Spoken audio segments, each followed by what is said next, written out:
Acquired immunity के बाद ये हो गए उसके फीचर्स। ये कुछ सेल्स होते हैं जिनके नाम आप लोग सुन रहे होंगे, बी सेल और टी सेल। बी सेल और टी सेल ये हमारे जो इम्यून सिस्टम है, एक्वायर्ड इम्यून सिस्टम के महत्वपूर्ण अंग है। B cell, T cell lymphocytes हैं बेसिकली। लिम्फोसाइट हमने याद किए थे, एक प्रकार के WBC सेल है। 5 तरीके के WBC सेल हमने गिने थे। कौन कौन से 5 तरीके के WBC सेल है? न्यूट्रोफिल, यूसिनोफिल, बेसोफिल, मोनोसाइट और लिम्फोसाइट। तो ये लिम्फोसाइट और लिम्फोसाइट आगे चल के 2 तरीके के होते हैं, बी टाइप और टी टाइप। तो बी टाइप बी सेल कहलाते हैं और टी टाइप टी सेल। तो ये बी लिम्फोसाइट और T lymphocyte.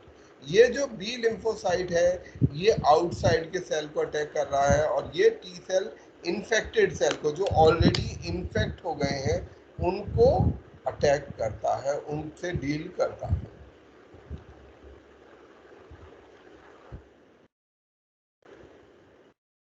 B cell T cell अलग अलग जगह बनते हैं, और बी सेल की जो इससे जो इम्यूनिटी पैदा होती है वो कहलाती है ह्यूमोरल इम्यूनिटी, ह्यूमोरल इम्यूनिटी। और टी सेल से जो इम्यूनिटी पैदा होती है वो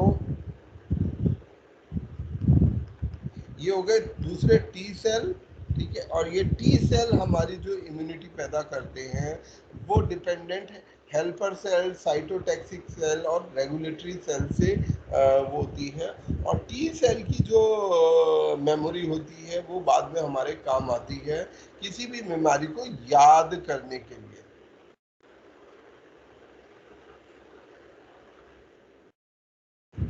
ये 2 तरीके के रेस्पॉन्स इसमें होते हैं, humoral response and cell mediated response.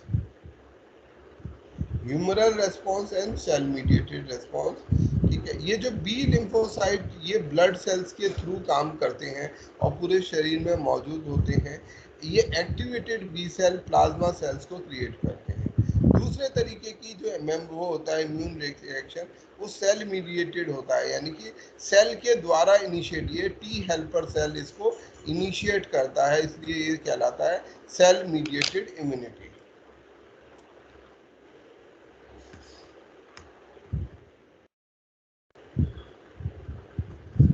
हमने पहले एक टर्म पढ़ा था एक्टिव इम्यूनिटी और पैसिव इम्यूनिटी। एक्टिव इम्यूनिटी होती है जहां पर डायरेक्ट फॉरेन एंटीजन के खिलाफ एंटीबॉडी बनाया जाता है, ठीक? सीधे के सीधे प्रत्यक्ष एंटीबॉडी। हमने बात की थी एक एंटीजन और एंटीबॉडी की। एंटीजन एंटीबॉडी आपको समझ आया है? नहीं और यहाँ यस सर। यस सर, ये यस सर। समझ आ गया ना? मतलब एक प्रकार का ये प्रोटीन होता है और एक इसका ओपोनेंट होता है, इसका दुश्मन होता है, वो कहलाता है इसका एंटीबॉडी। वो इस प्रोटीन को पहचान लेता है। लेट्स से ये हमारा प्रोटीन है, ये एक प्रकार का एंटीजन है। इसको डील करने के लिए एक खास तरीके का ये शेप का एंटीबॉडी बना, ये इसके लिए स्पेसिफिकली बना हुआ है, और ये इससे जाके चिपक जाएगा और इसको किल कर देगा।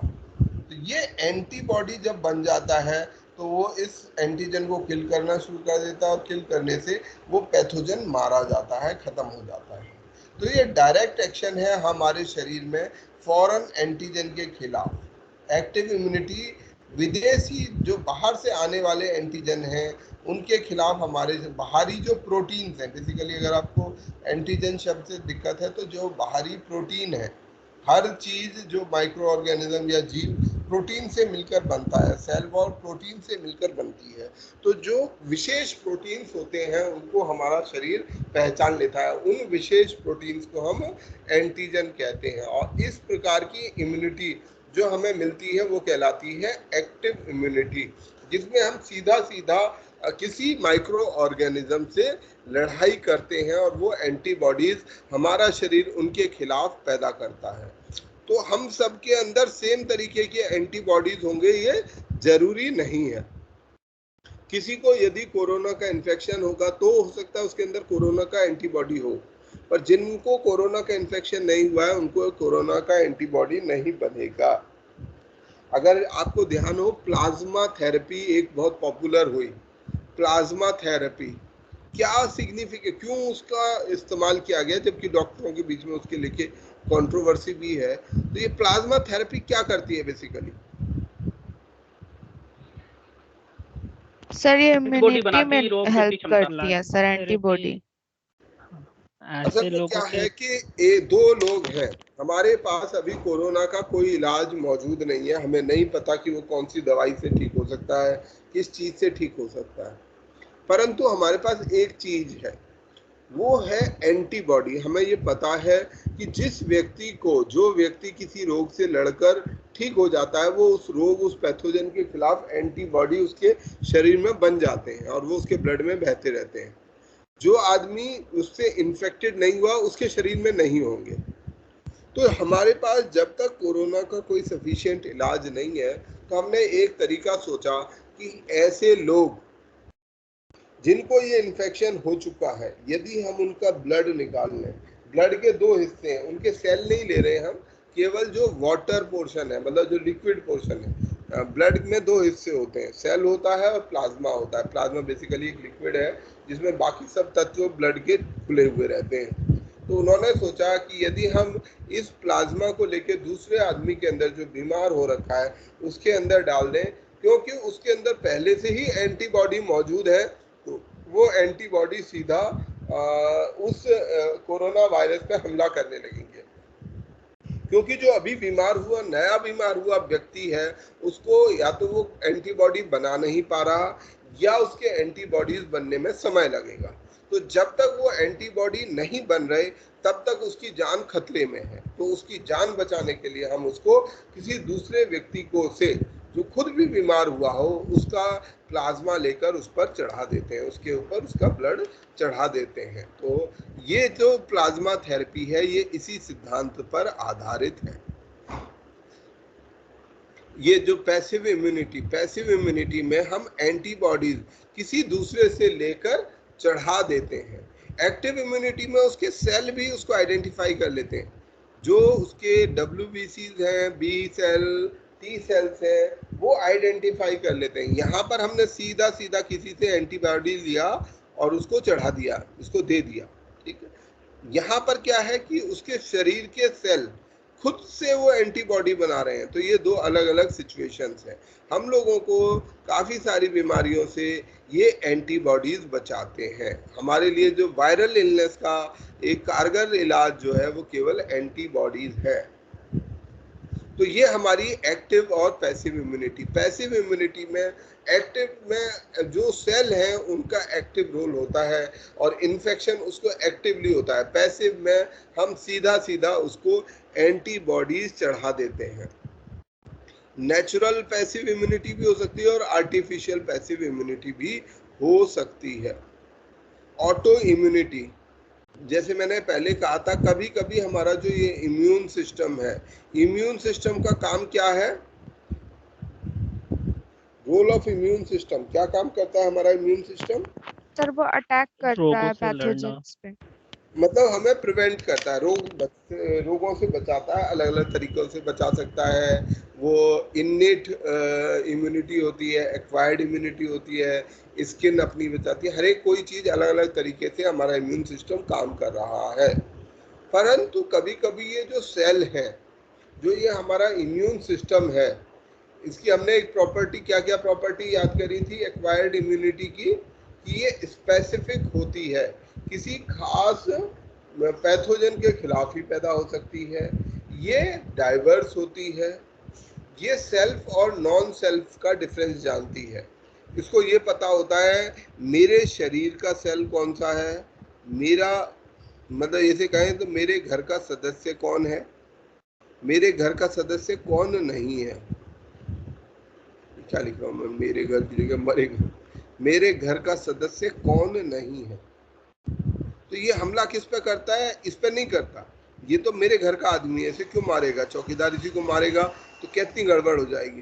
तो ये इसके टारगेट करता है। पर कभी कभी ये चौकीदार थोड़ा सा पगला भी जाता है। कुछ लोगों में ये चौकीदार गड़बड़ करने लग जाता है।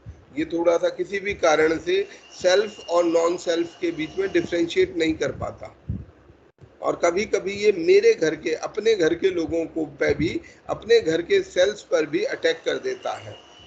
कुछ ऐसी खास बीमारियां हैं जिनमें ये अपने टिश्यूज और ऑर्गन्स पर भी हमला कर देता है, और वो हमारे शरीर के लिए बड़ा खतरनाक हो जाता है। और ऐसी बीमारी को हम ऑटो इम्यून डिसऑर्डर भी बोलते हैं। ऑटो मतलब जो अपने लिए ही, auto immune disorder,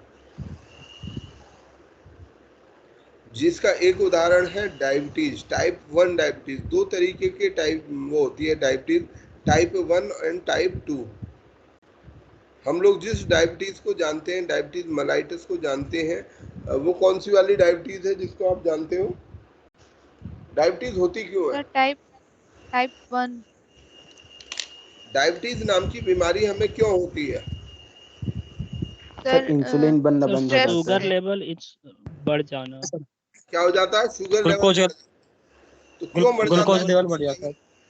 sugar level, glucose level क्यों बढ़ जाता है? किसी को इसकी जानकारी है? नहीं। चलो मैं बताता हूँ। हमारे शरीर में शुगर को मेंटेन करना, उसे रेगुलेट करना कि हमारे लेवल पर, क्योंकि हमारा शुगर का कंजम्पशन, कार्बोहाइड्रेट का कंजम्पशन क्या हमारा यूनिफॉर्म होता है? कार्बोहाइड्रेट का नो सर, नहीं होता है। नो।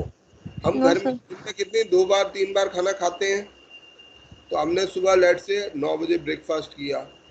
ब्रेकफास्ट करते ही आपने एक गिलास दूध पिया, उसमें 2 चम्मच चीनी डाल दी, पराठा खाया, कुछ और भी खाया। अब ये सब क्या है? ये कार्बोहाइड्रेट है या शुगर है। जैसे ही आपने शुगर खाया तो आपके ब्लड में खाने के साथ डाइजेशन प्रोसेस शुरू हुआ, आपका शुगर का लेवल ऊपर चला जाएगा। थोड़ी देर में जब डाइजेशन उसका यूज होना लग जाएगा तो ये शुगर का लेवल नीचे धीरे धीरे, ये इतनी तेजी से नहीं आएगा, ये धीरे धीरे कम आएगा। फिर 9 बजे आपने खा लिया, फिर आपने 1 बजे लंच टाइम 1 o'clock हमने दोबारा से वही सब बढ़िया बढ़िया खाना खा लिया, शुगर लेवल वापस फिर चढ़ गया। फिर शाम के 8 बजे पार्टी कर रहे हैं हम लोग, खा रहे हैं बिस्किट आइसक्रीम सब कुछ खा रहे हैं, हमारा शुगर लेवल ये चला गया। फिर उसके बाद रात को हम सो गए, लंबे समय सोते रहे तो हमारा शुगर का लेवल ये रहा। तो नॉर्मली हमारा शुगर का लेवल ऐसे ऊपर नीचे होना चाहिए, पर ऐसा होता नहीं है। ठीक है, हमारे ब्लड में ऐसा आइडियली मतलब अगर होना चाहिए, पर होता नहीं है। क्यों नहीं होता? क्योंकि हमारे शरीर में एक विशेष हार्मोन होता है जिसका नाम है इंसुलिन। ये इंसुलिन हमारे शरीर में कार्बोहाइड्रेट्स को रेगुलेट करता है। तो जैसे ही वो खाएगा तो बहुत तेजी से शुगर लेवल को नहीं बढ़ने देगा, ठीक है, उसको डाइवर्ट कर देगा। और इससे क्या होगा? हमारा जो शुगर का लेवल वो ऐसे करके ऐसे करके ऐसे करके बढ़ता रहेगा।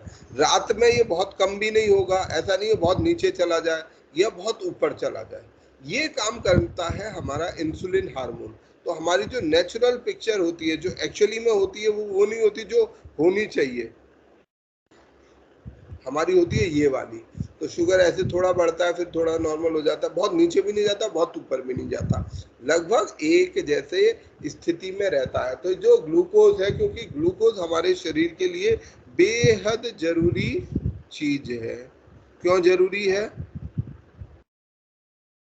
हमारे शरीर में एनर्जी देता है। एनर्जी। बेसिक मेटाबॉलिज्म के लिए ग्लूकोज जरूरी है। हमारे पास शरीर में अगर हमारे दिमाग को 5 या 10 मिनट तक ग्लूकोज ना मिले, और क्योंकि हमारा दिमाग रेगुलरली ग्लूकोज को कंज्यूम करता है, उसे नहीं मिलेगा तो वो बंद हो जाएगा, खराब हो जाएगा और बेकार हो जाएगा। तो उसे हमेशा रेगुलरली ग्लूकोज की आवश्यकता रहती है। अगर उसे ग्लूकोज नहीं मिलेगा तो वो गड़बड़ कर देगा। तो हमारे को ग्लूकोज की स्थिर मात्रा रखने की जरूरत पड़ती है, और वो स्थिरता मेंटेन करता है ये इंसुलिन। इंसुलिन जो है हमारे शरीर में एक पेनक्रियाज नाम का ऑर्गन है, वो सीक्रेट करता है। पैनक्रियाज कुछ डाइजेस्टिव जूसेस भी करता है, इसके अलावा ये इंसुलिन हार्मोन को भी सीक्रेट करता है। अब जो इंसुलिन होता है, कभी कभी हमारे शरीर में जो सिस्टम होता है, क्या होता है कि हमारे शरीर के जो इंसुलिन प्रोड्यूसिंग सेल हैं, हमारा शरीर कंफ्यूज हो जाता है, हमारा इम्यून सिस्टम गड़बड़ कर देता है और सेल्फ और नॉन सेल्फ को पहचानने में फेल हो जाता है। वो क्या करता है, इन इंसुलिन प्रोड्यूसिंग सेल्स पर हमला कर देता है।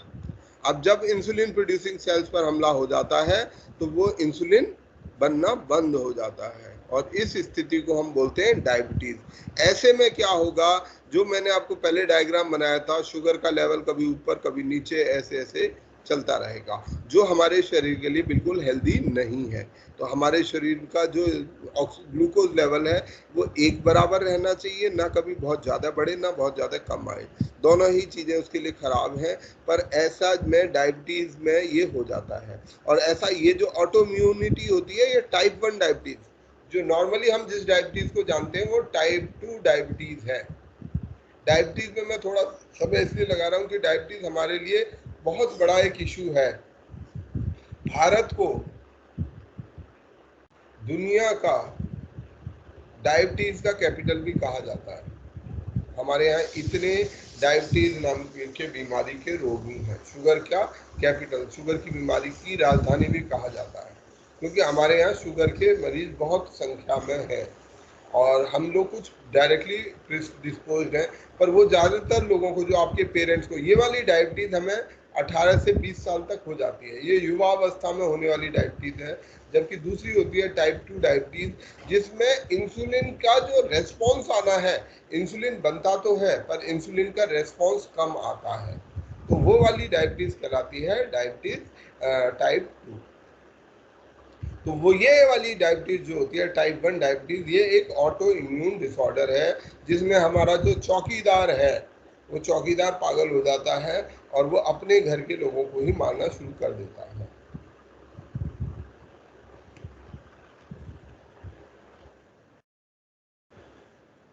अब हमारे वैक्सीनेशन की बात आ जाती है। अब हमारा वैक्सीनेशन और ये इम्यून सिस्टम ये कैसे एक साथ एक दूसरे के खिलाफ जुड़ा है। जो वैक्सीन्स हैं वो क्या है और वो कैसे जो है हमें बीमारियों से बचाती हैं, और ये खोज क्यों इतनी महत्वपूर्ण है।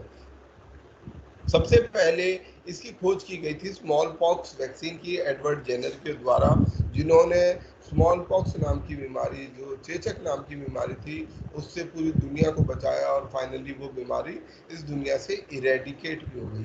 तो ये वैक्सीनेशन होता कैसे है और ये बाकी चीज़ों से डिफरेंट कैसे है। कल भी हमने इस पर बात की थी कि वैक्सीन का महत्व कितना है बीमारी के बचाव में, प्रिवेंशन में।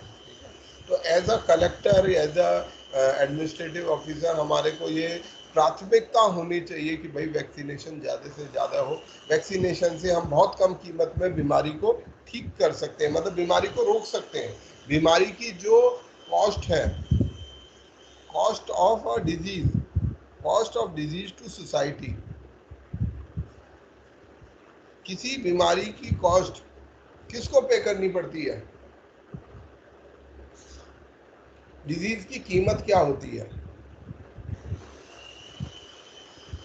अगर किसी डिजीज की कीमत या उसका लॉस, बेसिकली लॉस ही है, तो अगर मैं कहूँ कि किसी बीमारी से की कॉस्ट कितनी है लॉस वाइज, तो कितनी होगी, कैसे आप कैलकुलेट करोगे। अनलिमिटेड।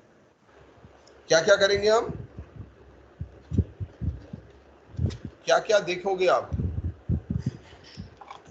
सर ट्रीटमेंट के लिए जो खर्चा हो रहा है वो।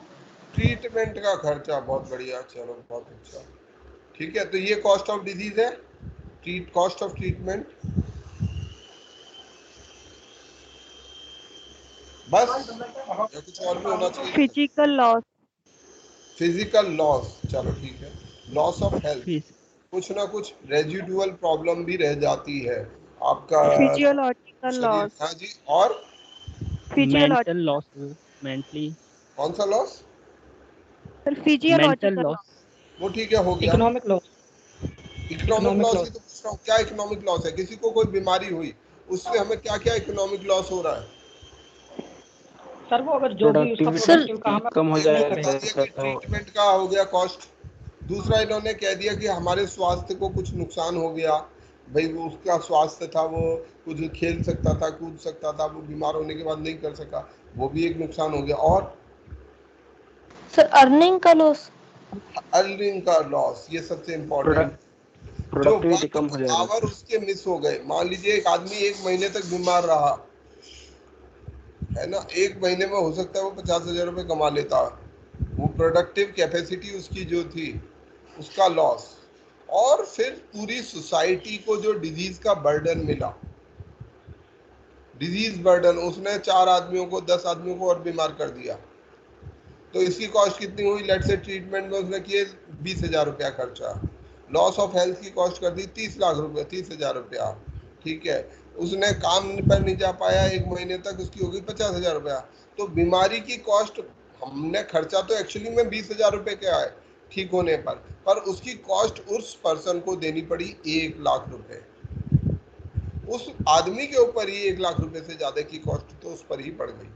इसके अलावा उसने क्या किया, उसने उस बीमारी को 10 लोगों को और दे दिया। कम्युनिकेबल डिजीज थी, उसने 10 को और दे दिया, उन 10 लोगों को 1-1 लाख रुपए का नुकसान, और वो आगे जितने लोगों को वो बीमारी देंगे उनको उतना नुकसान। और तो अगर हम कॉस्ट ऑफ डिजीज या बर्डन ऑफ डिजीज को इवेल्युएट करने की कोशिश करेंगे तो ये बहुत होता है, बहुत ज़्यादा होता है।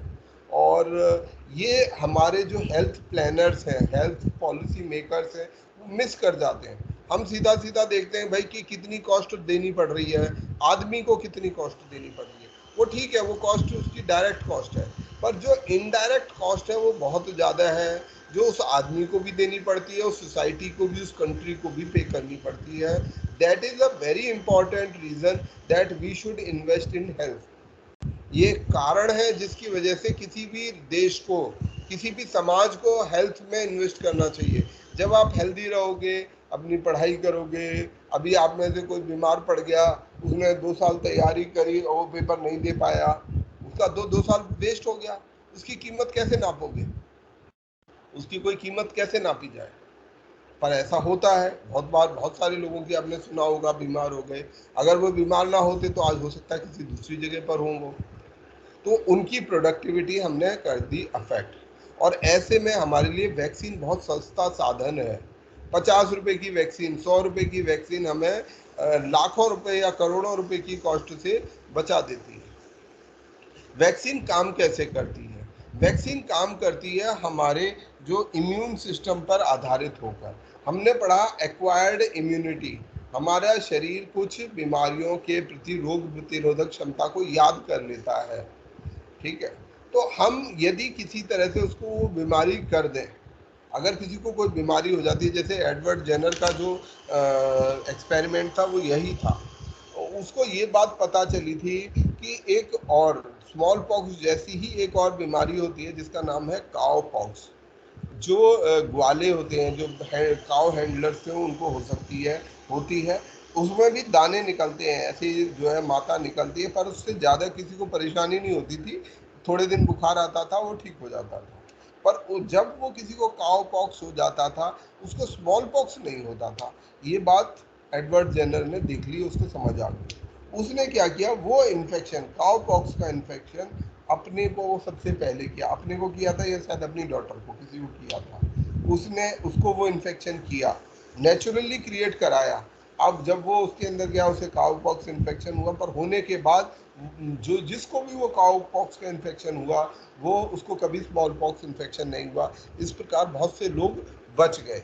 तो ऐसे में हमने क्या किया, हमने मिमिक किया, एक नकली इन्फेक्शन दिया, इन्फेक्शन को मिमिक किया, और ये मिमिक किया गया वैक्सीन के द्वारा। वैक्सीन हमें मिमिक कर रही है, शरीर के इम्यून सिस्टम को ऐसा बता रही है कि भाई ये वायरस आ रहा है, आप इससे अपने आप के लिए तैयारी कर लो। उसने एंटीबॉडीज प्रोड्यूस कर दी और वो आगे तक फिर मेमोरी में भी चले गए और वो बचाते रहा।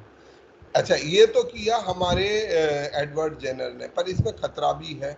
हर एक बीमारी के खिलाफ काउपॉक्स जैसे ऑल्टरनेटिव नहीं है। तो दूसरी वैक्सीन बनाई गई कि हमने क्या किया कि कुछ पैथोजेंस को, जैसे किसी भी पैथोजन को लिया, उस पैथोजन को पहले मार दिया, नेट से उसको लिया, उसे ग्रो किया किसी टेस्ट ट्यूब में, और उस टेस्ट ट्यूब को गर्म कर दिया, खौला दिया। अब खौला देने से वो जितने माइक्रो ऑर्गेनिजम्स हैं वो मारे गए। अब ये माइक्रो ऑर्गेनिज्म हमें बीमारी नहीं कर सकते हैं। कर सकते हैं मरे हुए और माइक्रो ऑर्गेनिज्म तो हमें बीमारी करेंगे नहीं। हमने उसको लेके टेस्ट ट्यूब को आग पर रख दिया, 100 डिग्री सेल्सियस पे अच्छे से उबाल दिया, जितने पैथोजन थे मारे गए। पैथोजन तो मारे गए, पर हमने क्या पढ़ा था, एंटीजन कहाँ रहते हैं,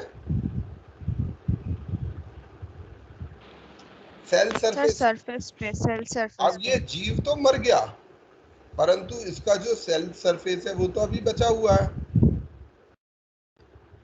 ना। ये जीव अब मुझे बीमार नहीं कर सकता, पर इसके सरफेस पे एंटीजन अभी भी मौजूद है। अब मैं इस एंटीजन को किसी के अंदर अगर इंजेक्ट कर दूं तो क्या होगा, वो माइक्रो ऑर्गेनिज्म मरा हुआ है तो वो कुछ करेगा नहीं, परंतु हमारा शरीर तो इसको पहचानता है। वो ये नहीं देखता कि ये जीव है, जीवित है, मृत है, उसको इससे मतलब नहीं है, वो तो केवल इसको पहचानता है। उसे जैसे ही ये एंटीजन एंटर करता है, उसे ऐसा लगता है कि इन्फेक्शन आ गया, इन्फेक्शन आ गया, और वो तुरंत उसके खिलाफ एंटीबॉडी बनवाना शुरू कर देता है, एंटीबॉडी बनाता है। अब ये एंटीबॉडी क्या होती हैं, हमारे शरीर में रिकॉर्ड हो जाती हैं, घूमती रहती हैं, हमारे ब्लड में घूमती रहती हैं, और हमारा सेल के अंदर में उसकी मेमोरी बन जाती है। वो याद कर लेता है कि ये वाला एंटीजन आया था। तो जब अगली बार लाइव, अब की बार क्या हुआ, लाइव ये बैक्टीरिया या पैथोजन ने एंटर करने की कोशिश की। अब क्या हुआ, इस समय ऑलरेडी एंटीबॉडी बने हुए तैयार घूम रहे थे। जैसे ही वो आया, ये सारे एंटीबॉडी इस एंटीजन से चिपक गए और इस पैथोजन को किल कर दिया। ये वैक्सीन का बेसिक है। ठीक है, इसे अलग अलग तरीके से किया जा सकता है। पोलियो वैक्सीन में हम क्या करते हैं, लाइव पोलियो वैक्सीन, जो बूंदें जो आपको पिलाई जाती हैं, हमें पिलाई जाती थी, वो बूंदें क्या करती हैं, उन बूंदों में ऐसा वायरस होता है जिसको अटेनुएट कर दिया जाता है, जिंदा होता है। यहाँ पर वायरस मरता नहीं है, यहाँ वायरस जीवित होता है, अटेनुएटेड होता है, पर मतलब उसकी जो रोग करने की क्षमता को हमने खत्म कर दिया, उसे कुछ कुछ एक्सपेरिमेंट करके उसको खत्म कर दिया। अब वो रोग नहीं कर सकता, पर वायरस वही है। अब वो वायरस जैसे ही हमारे शरीर में घुसेगा, हमारा शरीर उसको ये मान के कि ये इन्फेक्शन करने वाला वायरस है, एंटीबॉडीज बना देगा, और एंटीबॉडीज बन जाएंगी, वो वैक्सीन का काम कर देगी। तो ये वैक्सीन का मूल सिद्धांत है, जो एंटीजन एंटीबॉडी रिएक्शन पर काम करता है। हमारे शरीर में जो एंटीबॉडीज होते हैं वो अलग अलग तरीके के होते हैं। IgM, IgG, IgA, IgE, और एक और होता है IgM, IgG, IgA, IG, एक और होता है, मुझे नाम याद नहीं आ रहा कि वो क्या होता है। 5 तरीके के कॉमन एंटीबॉडीज होते हैं। जो सबसे पहला, जब एक्टिव इन्फेक्शन होता है तो ये वाला एंटीबॉडी रहता है IgM, और जब इन्फेक्शन ठीक हो जाता है परंतु ब्लड के अंदर में कुछ एंटीबॉडी लगातार घूमते रहते हैं, वो होते हैं IgG टाइप के एंटीबॉडीज। ये हमारे शरीर में हमें आने वाले समय में इस बीमारी से बचाकर रखते हैं। हमारे शरीर के इम्यून सिस्टम के जो अलग अलग हिस्से हैं, वो ये लिम्फ नोड्स हैं। हमारे शरीर में लिम्फ नोड होते हैं, जिनको हम गांठें भी बोलते हैं। जो टॉन्सिल्स होते हैं, टॉन्सिल्स हमारे इम्यून सिस्टम का हिस्सा है, लिम्फेटिक सिस्टम का। लिम्फ नोड हमारे शरीर में गले के अंदर गांठें होती हैं। Lymphatic vessel, spleen, pairs patch, appendix के अंदर भी ये प्रॉपर्टी होती है। Bone marrow, lymph node, thymus, ये चेस्ट के बिल्कुल पीछे एक ऑर्गन होता है। लिम्फ नोड, लिम्फेटिक वेसल्स, ये सब हमारे शरीर के लिम्फॉइड ऑर्गन्स होते हैं, जो हमारे शरीर में इम्यून सिस्टम को आगे बढ़ाते हैं। इस इम्यून सिस्टम की पढ़ाई करने को इम्यूनोलॉजी कहा जाता है। लिम्फॉइड ऑर्गन्स, ये हमने आपको बात कर ली, फोटो देख लेना, इसको मैं फिर वापस शेयर कर दूंगा, आप लोग इसको देख लेना, प्राइमरी सेकेंडरी कौन से होते हैं। प्राइमरी वो लिम्फॉइड ऑर्गन्स होते हैं जो मुख्यतः इसका काम करते हैं। तो ये हो गया हमारा इम्यूनिटी की कहानी। और इसके बाद हम बात करते हैं हर्ड इम्यूनिटी की। इसकी भी हमने बड़े संख्या में बहुत बार बात सुनी, हर्ड इम्यूनिटी कि हर्ड इम्यूनिटी हो जाएगी तो क्या होगा। हर्ड इम्यूनिटी क्या होती है? हर्ड का मतलब होता है झुंड।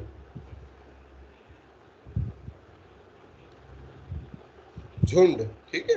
हर्ड की का मतलब है झुंड या बड़ा ग्रुप। अब इम्यून सिस्टम में हमने ऊपर पढ़ा कैसे इम्यून सिस्टम काम करता है। अब अगर मान लो 100 लोग हैं किसी झुंड के अंदर, किसी ग्रुप के अंदर 100 लोग हैं, 100 लोगों में से इम्यूनिटी एक्वायर करने के लिए क्या होना चाहिए? क्या इन 100 के 100 को इन्फेक्शन होना अनिवार्य है? No, sir. क्यों क्यों नहीं ये नेसेसरी कि ये सबको इन्फेक्शन हो? इसका कारण ये है कि जब एक आदमी को 100 में से एक आदमी को इन्फेक्शन होगा, 99 लोग अनइन्फेक्टेड होंगे, इनको बीमारी नहीं है, केवल इसको है। तो इसके कांटेक्ट में जितने लोग आएंगे ये इनको बीमारी देता जाएगा। ये अगले वाले लोगों को देंगे। लेट से इसने 10 को दिया, इन 10, अब ये 10 लोग वापस 10 के कांटेक्ट में आएंगे, तो कितने लोग हो गए? इनर सर्कल में 10 हो गए, आउटर सर्कल में 100 हो गए, 110 लोग। ग्रुप में केवल 100 ही लोग हैं। जब हमारी इम्यूनिटी, जब ट्रांसमिशन, डिजीज ट्रांसमिशन 60-70% पहुंच जाता है, जब किसी ग्रुप में 60 से 70 लोगों के बीच 70% लोगों में बीमारी फैल जाती है, तो क्या होता है?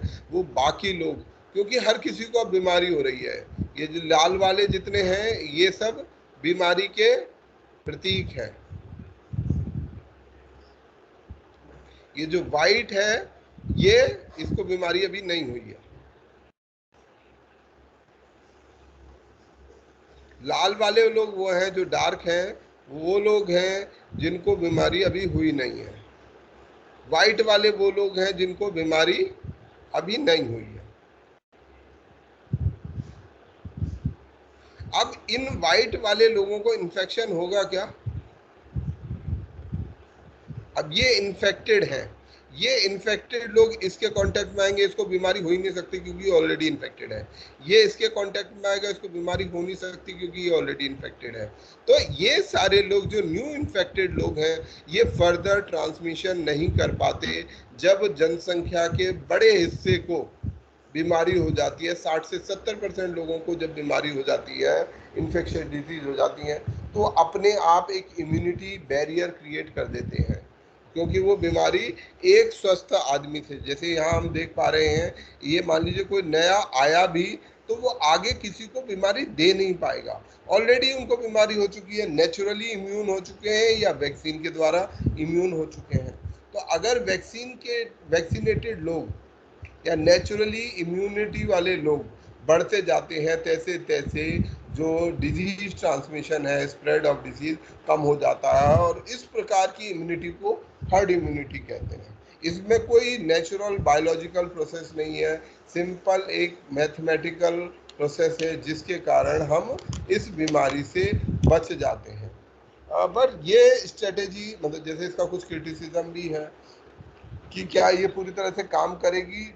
इन्फेक्शियस डिजीज में ही काम करती है, ठीक है, ये काम करती है, पर कोरोना में हम शायद इसका ये रिस्क ना लेना चाहें, तो इसलिए हम ज़्यादा से ज़्यादा लोगों को वैक्सीनेट करना चाहेंगे।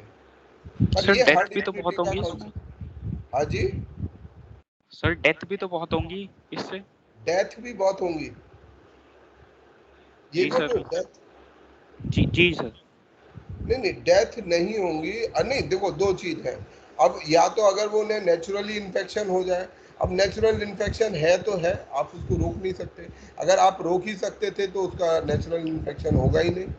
या दूसरी चीज वैक्सीनेशन, नेचुरल इन्फेक्शन नहीं हुआ पर आपने उसको एक मिमिक कर दिया, उसको नकली इन्फेक्शन दे दिया, उसके शरीर ने इम्यून रिएक्शन कर दिया, उसने उसके शरीर को प्रोटेक्ट कर लिया। तो जो मिमिक्ड इन्फेक्शन है, नकली इन्फेक्शन है, वो भी आपको बचा सकता है। तो ये दोनों चीजें काम करती हैं।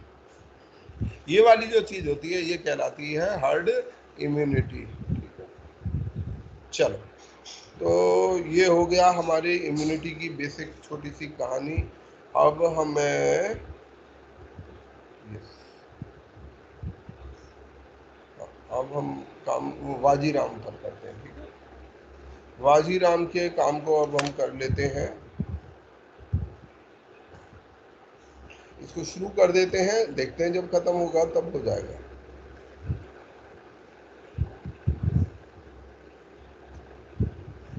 आप लोगों को कुछ समझ आ भी रहा है या ऐसे टाइम खराब हो रहा है? सर आ रहा है समझ में। आ रहा है सर। मजा आ रहा है? सर आ रहा है। मुझे बता देना यार, आ रहा है सर। क्योंकि आप और हम दोनों ही लोग इसमें काफ़ी अपनी एनर्जी खर्च कर रहे हैं, तो ऐसा भी ना हो कि पता चला हम पूरा दिन घूमे और मिला कुछ नहीं। ठीक है, तो आपको इसमें रिजल्ट ओरिएंटेड होना है। मुझे भी अच्छा लगेगा रिजल्ट ओरिएंटेड जब चीज़ें होती हैं तो। ओके, अब हम ये इसको योजना को पढ़ना शुरू करते हैं। इसमें हम लोग देखो, आप लोग भी कोशिश यही करना, बाद में सारी कथा कहानी पढ़ने की ज़रूरत नहीं है। बहुत सारी चीज़ें केवल फिलर के तौर पर लिखी जाती हैं, हमें कोई ज़रूरत नहीं है। हमारे नॉर्थ ईस्टर्न स्टेट में 8 स्टेट हैं, ये हम याद कर लेते हैं। इनको सिस्टर स्टेट्स भी बोलते हैं, north eastern sister sir states. Screen नहीं दिख रही है। क्या? अच्छा, स्क्रीन मैंने शेयर की।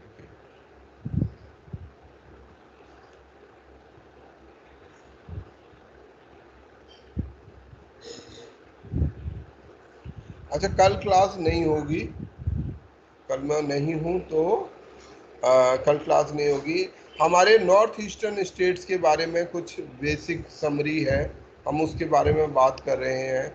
8 स्टेट हैं हमारे आसपास, नॉर्थ ईस्टर्न स्टेट, जिनको सिस्टर स्टेट भी कहते हैं। करीब 2,62,000 किलोमीटर का एरिया है। हमारे देश की 9.12% एरिया नॉर्थ ईस्टर्न स्टेट में है। 46 मिलियन आबादी यानी 4.6 करोड़ लोग यहाँ पर रहते हैं। और ये हमारे बीच में साउथ ईस्ट एशिया और इंडिया के बीच में, जो मेनलैंड इंडिया है उसके बीच में एक ब्रिज का काम करता है।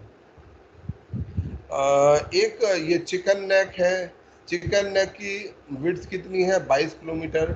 इसको सिलीगुड़ी कॉरिडोर भी कहते हैं। चिकन नेक के बारे में ज़्यादा मैं आपको नहीं बताऊंगा। चिकन नेक के बारे में आप सभी को पता है, बस मैंने आपको ये बता दिया कि चिकन नेक की जो लेंथ वो है, विड्थ है, वो 22 किलोमीटर है। और अगर ये 22 किलोमीटर का एरिया किसी कारण से हमारे से छूट गया तो क्या होगा? भारी संकट हो जाएगा। हम अपने नॉर्थ ईस्ट के पूरे क्षेत्र को गवा बैठेंगे अगर हमने इसको छोड़ दिया तो।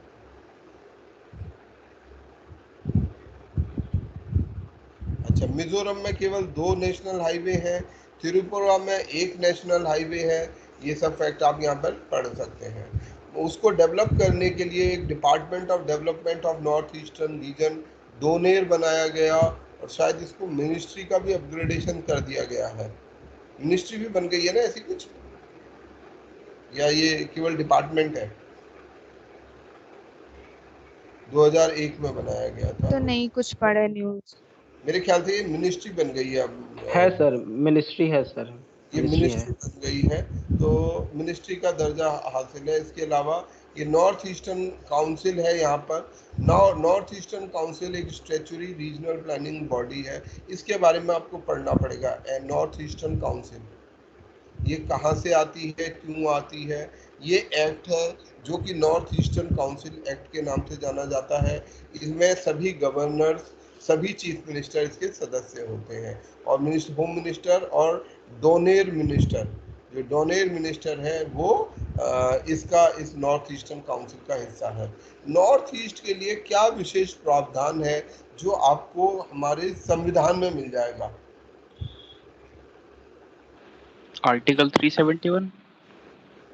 अहं, और ILP, कौन सा? Inner line permit, inner line permit. Schedule 5 और 6 पढ़े आपने? अभी है ना संविधान में? Yes, sir.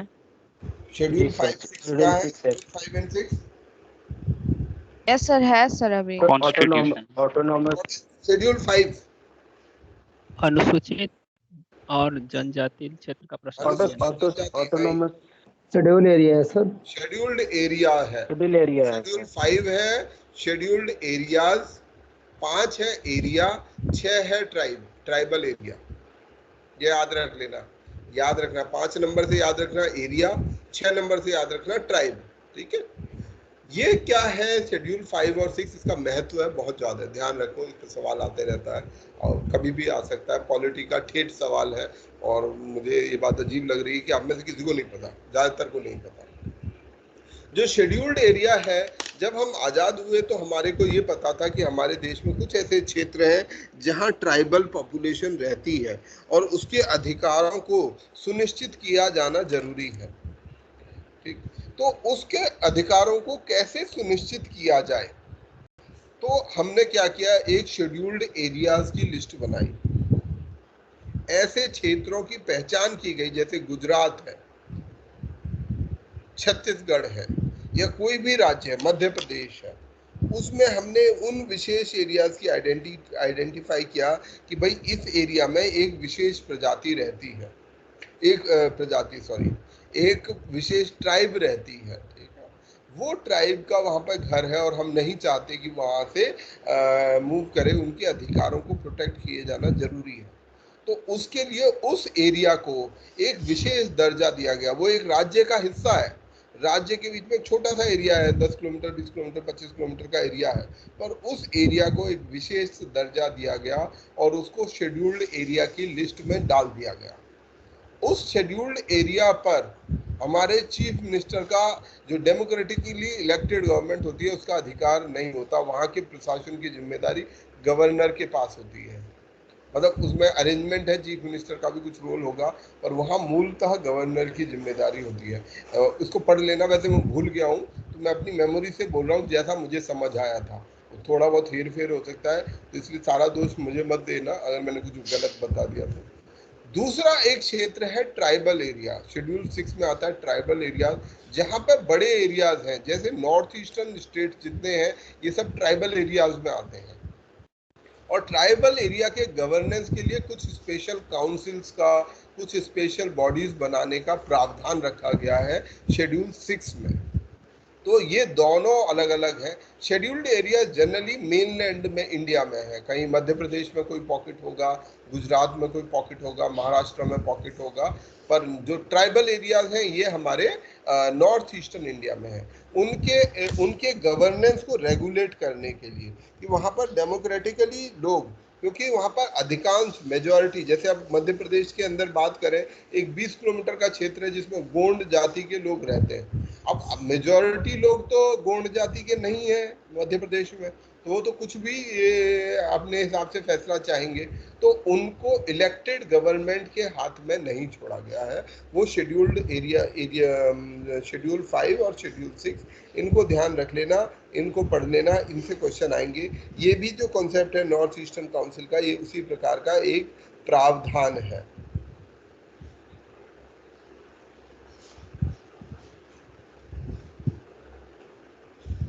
ओके, अब इसके बाद हमारा जो नॉर्थ ईस्टर्न स्टेट के लिए जो कल्चरल लिंक है, कल्चरल लिंक कहाँ कहाँ से है, मंगोलॉइड्स और ये सब कहानी दी, आप लोग खुद पढ़ लीजिएगा। ठीक है, टेम्पल्स, मिनंथा बिलोंग टू कामरूपा, ये सब जो इनके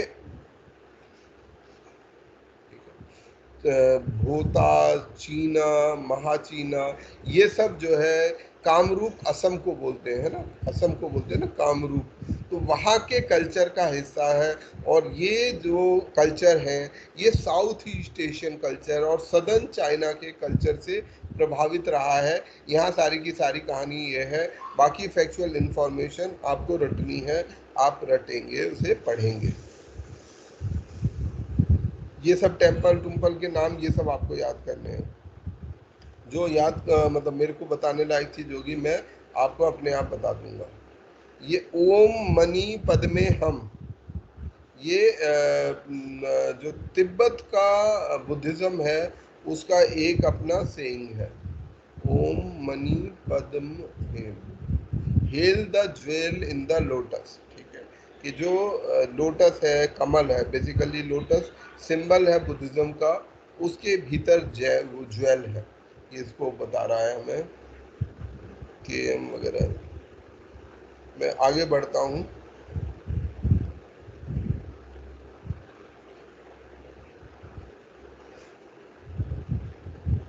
या एक काम करते हैं, 9 बज गए हैं, it would not be good कि जो एग्रीकल्चर का टॉपिक है थोड़ा सा हम लोग सभी पढ़कर इस पर काम करेंगे तो और अच्छा लगेगा।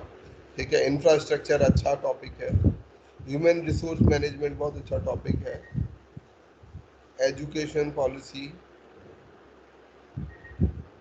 ये आप खुद पढ़ लेना, नेक्टर।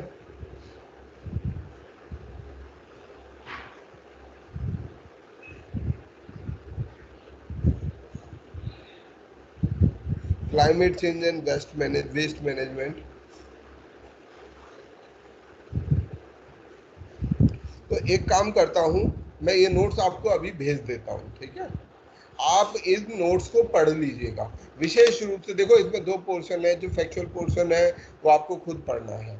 मैं डिस्कशन में केवल जैसे क्लाइमेट चेंज का टॉपिक हो गया, एजुकेशन पॉलिसी वाला टॉपिक हो गया, या इंफ्रास्ट्रक्चर वाला टॉपिक हो गया, उसको डिस्कशन में मैं लेकर आऊँगा। तो ये हमारा कल के लिए काम, अगली क्लास के लिए काम है। जब भी हमारी अगली क्लास होती है, मोस्ट लाइकली फ्राइडे को होगी, तो फ्राइडे हम इसको करेंगे। तब तक आप एक या एक से ज़्यादा कोई स्टूडेंट इसकी जिम्मेदारी ले सकता है क्या? एक काम करिए आप, जुलाई, जून और मई 3 महीने के ये जो समरीज हैं, इनको कॉपी करके ग्रुप में शेयर कर दीजिएगा। कोई भी एक छात्र जो इस जिम्मेदारी को ले ले। कौन कर देगा ये काम? क्योंकि बहुत सारे हमारे स्टूडेंट उसे कॉपी नहीं कर पाएंगे या डाउनलोड नहीं करेंगे, तो कौन कर देगा ये काम? कोई है ऐसा जो कर देगा इस काम को? यस सर, मैं कर दूंगा। सर मैं कर दूंगा। ठीक है अर्पित, ये आपकी जिम्मेदारी है। अच्छा, एक काम और मैं आप लोगों को देना चाहता हूँ, वो काम है कि भाई आप जो है कोचिंग को गूगल पे रिव्यू कर देना। मैं आपको ये लिंक भेज रहा हूँ, जिसने इसको अभी तक रिव्यू ना किया हो, काइंडली आप कोचिंग की वेबसाइट को एक बार रिव्यू कर देना। उस पर अपने जो भी कमेंट लिखना चाहें, आप 5 स्टार या 1 स्टार जैसा भी देना चाहें, आपकी मर्जी है, आप जो भी देना चाहें दीजिएगा। सर लिंक सेंड कर दीजिएगा। हाँ, मैं लिंक सेंड कर रहा हूँ आपको अभी, ये 2-3 लिंक मैं आपको तुरंत सेंड कर रहा हूँ। एक्सपेक्ट करूंगा कि हर स्टूडेंट यहाँ पर उसको सबमिट कर देगा। ठीक है, चलो तो ये क्लास मैं अभी के लिए खत्म कर लेता हूँ। Yes sir. और हम लोग फ्राइडे क्लास करेंगे। आप लोग अब जी जान से पढ़ाई शुरू कर दीजिए, इसके बाद कुछ टेस्ट वेस्ट लेना भी शुरू करेंगे। अच्छा, 1 सेकंड और ले लेता हूँ। आप लोगों को ये पोर्टल पता नहीं अभी तक दिखाया मैंने, नहीं दिखाया था शायद। आप लोगों ने अगर ना देखा हो तो अपने आप को इस पर लॉग इन कर लेना। दीप IAS कोचिंग की जो वेबसाइट है, उस पर एक स्टूडेंट लॉगिन बनाया गया है। ये सर स्क्रीन शेयर नहीं है। सर दिख नहीं रहा कुछ स्क्रीन भी। नहीं दिख रही। ओके, कोचिंग की वेबसाइट तो आप सबको पता होगी। Yes sir. सर वहाँ से होता नहीं है सर, कई बार कर चुके हैं सर वहाँ से। देखो, हेलो, ये वेबसाइट हमारी deep.denpower, दीप IAS कोचिंग सर्च करो और कुछ मत सर्च करो। गूगल में जाओ, दीप IAS कोचिंग लिखो। IAS लिखना जरूरी है, नहीं तो वो कहीं और ले जा सकता है, क्योंकि दीप कोचिंग नाम से कुछ और तरीके की कोचिंग है। तो दीप IAS कोचिंग आप सर्च करोगे, ये आएगा लिंक deep.denpower.org। ठीक है, ये आ जाएगी आपके पास, और यहाँ पर ऊपर ही आपको ये स्टूडेंट लॉगिन दिखाई देगा। ये जो दिख रहा है ना आपको यहाँ पर बुद्धा के फोटो के नीचे स्टूडेंट लॉगिन दिख रहा है, इस पे आप क्लिक करना। इस लॉगिन पर क्लिक करने के बाद आपको यहाँ पर रजिस्टर करना है। ये इसलिए करना है कि आगे टेस्ट वगैरह कुछ कार्यक्रम है वो इसी से चल पाएंगे, नहीं तो चलेंगे नहीं आपके। यहाँ पर आपको ये रजिस्ट्रेशन फॉर्म सिंपल सा अपना नाम, फर्स्ट नेम, लास्ट नेम, मतलब जो भी नाम है, प्रवीण कुमार, अपना रोल नंबर सबके पास होगा, कोई ऐसा तो नहीं है जिसके पास रोल नंबर ना हो। सभी के पास आपके पास रोल नंबर है, अपना ईमेल आईडी, जो भी आपका पर्सनल ईमेल आईडी हो, आप जो भी पासवर्ड रखना चाहते हो, पर ये पासवर्ड के लिए पासवर्ड पॉलिसी को फॉलो करिएगा, जिसमें एक कैपिटल, एक स्मॉल, एक स्पेशल कैरेक्टर और एक नंबर होना जरूरी है, और 8 डिजिट 8 कैरेक्टर का कम से कम पासवर्ड होना है। आपको एक बार पासवर्ड बनाना है, फिर कंफर्म करना है और सबमिट कर देना है। जब सबमिट कर देंगे तो आपका लॉगिन पूरा हो जाएगा। जब लॉगिन पूरा हो जाएगा तो यहाँ अपना ईमेल और पासवर्ड भरिएगा और लॉगिन कीजिएगा। लॉगिन करने के बाद आपको ये चीज दिखाई देगी, ठीक है। ये इसलिए महत्वपूर्ण है, मैं इसलिए बताना चाह रहा था कि जैसे टेस्ट लिए जाएंगे तो जो टेस्ट होंगे वो यहाँ पर होंगे। ये जैसे स्टार्ट ऑनलाइन टेस्ट, जो भी सब्जेक्ट का टेस्ट होगा वो यहाँ पर होगा। दूसरा, आपको क्लास भी यहाँ से करनी होगी। मैं रिवीजन बैच की क्लास के लिए लिंक अलग से क्रिएट करवा दूंगा, पर आपको यहाँ से क्लास क्लियर करनी होगी, क्योंकि इससे क्या होता है, मुझे एक एडवांटेज है कि आपकी अटेंडेंस मिलती है। कितने बच्चों ने क्लास अटेंड की थी या नहीं की थी, वो किसी भी समय पर मॉनिटर की जा सकती है। तो जब आप क्लास करने आते हो तो बजाय लिंक के, अब वो लिंक नहीं आएगा तो आपको यहीं आना पड़ेगा, अपने आप लिंक आपको यहाँ मिल जाएगा, इस पर क्लिक करो और आपकी क्लास टीम्स ऐप पर वापस शुरू हो जाएगी। और प्रैक्टिस टेस्ट के लिए ये बनाया है, यहाँ पर जाकर आप किसी अलग अलग क्वेश्चंस को प्रैक्टिस कर सकते हो सब्जेक्ट वाइज। जैसे इंटरनेशनल रिलेशन, अभी ज़्यादा क्वेश्चन यहाँ डले नहीं है, वो डालने हैं। जैसे इंटरनेशनल क्वेश्चन का जो अलग अलग क्वेश्चंस हैं उनके कुछ सजेस्टिव जो एमसीक्यू फॉर्मेट में ये पड़े हुए हैं।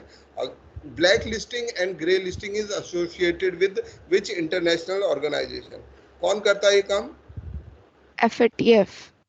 Financial action task force. FATF।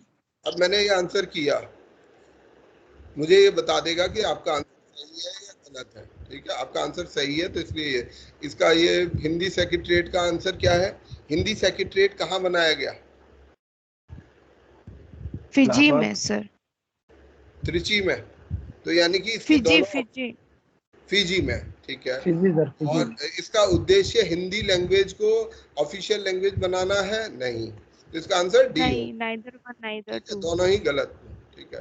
ये आपके ऑप्शन गलत है, इसको आप चेक कर लेना, यानी हम कुछ गलत हो रहे हैं। फिर इसके बाद ग्लोबल कॉम्पैक्ट ऑन माइग्रेशन, इस प्रकार से ये सवाल आपके सामने आते रहेंगे, और जो जो सवाल आप ठीक करते जाओगे, जो क्वेश्चन आप लर्न करते जाओगे, मैं आपको ये दिखा रहा हूँ जैसे ये कैसे काम कर रहा है। मैं यहाँ पर कुछ भी क्लिक कर रहा हूँ, जब गलत करूंगा वो क्वेश्चन मेरे पास रिपीट होता रहेगा। इसे इस तरह से बनाया गया है। अब जैसे ये क्वेश्चन मेरे पास दोबारा आ गया, तो अब मेरे को पता है इसका आंसर डी है, FATF है, क्योंकि ये आंसर ठीक करोगे जब किसी आंसर को, फिर वो क्वेश्चन आपके पास दिखना बंद हो जाएगा। हर बार आप, मैं ऐसे तुक्के से कर रहा हूँ, ये लर्न करने के लिए अब आपको एक स्कोर बोर्ड मिल जाएगा। अब जैसे यहाँ पर आ गया यू हैव लर्नड, ठीक है, वो क्वेश्चन वहां पर थोड़ा सा गड़बड़ आ रहा है और उसे बाद में ठीक करेंगे। अब ये क्वेश्चंस आपने 5 किए, 2 सही किए, 3 गलत किए, आपका स्कोर 5 आया। इसे रीस्टार्ट कर सकते हैं, और जितना इसे करोगे धीरे धीरे जितने क्वेश्चन इसके अंदर होंगे वो सारे क्वेश्चन खत्म हो जाएंगे। अगर आप सारे क्वेश्चन सही करते जाओगे तो क्वेश्चन गायब हो जाएंगे। अब जो क्वेश्चन हमने सीख लिया वो क्वेश्चन अब हमें यहाँ दिखाई नहीं देगा। तो ये एक लर्निंग ऐप यहाँ पे बनाया है। इस लर्निंग ऐप से बहुत ज़्यादा फायदा हो सकता है आपको। अभी आपके पास टाइम थोड़ा कम है, पर प्रैक्टिस करने के लिए, अपनी नॉलेज को टेस्ट करने के लिए कि मुझे आता क्या है, तो आप इस लॉगिन करके ये प्रैक्टिस टेस्ट करिए और इसका मुझे फीडबैक दीजिएगा कि आप लोग कैसे कर रहे हैं। तो ये आपके असाइनमेंट है, आपको ये अपने आप को रजिस्टर करना है स्टूडेंट लॉगिन पर, ये आपका काम है। और ये प्रैक्टिस टेस्ट, और मैं रोल नंबर वाइज चेक करूंगा आपके रोल नंबर जो जो हैं उसके अनुसार कि क्या आप इसके ऊपर काम कर रहे हैं या नहीं। ये करना आपके लिए काम है, एसेंशियल है, ये चॉइस नहीं है। ठीक है, तो आप फ्राइडे तक इसको, इसमें 45 क्वेश्चन पड़े हुए हैं, उनको आप कंप्लीट करेंगे। ठीक है, तो ये काम आप कर लीजिएगा और वो रिव्यू कर दीजिएगा। मैं लिंक आपको अभी भेज देता हूँ। चलिए, तो थैंक यू सो मच। आज की क्लास को यहीं and sir, thank you sir. Good night sir, thank you sir. Okay sir, thank you thank you sir. Sir.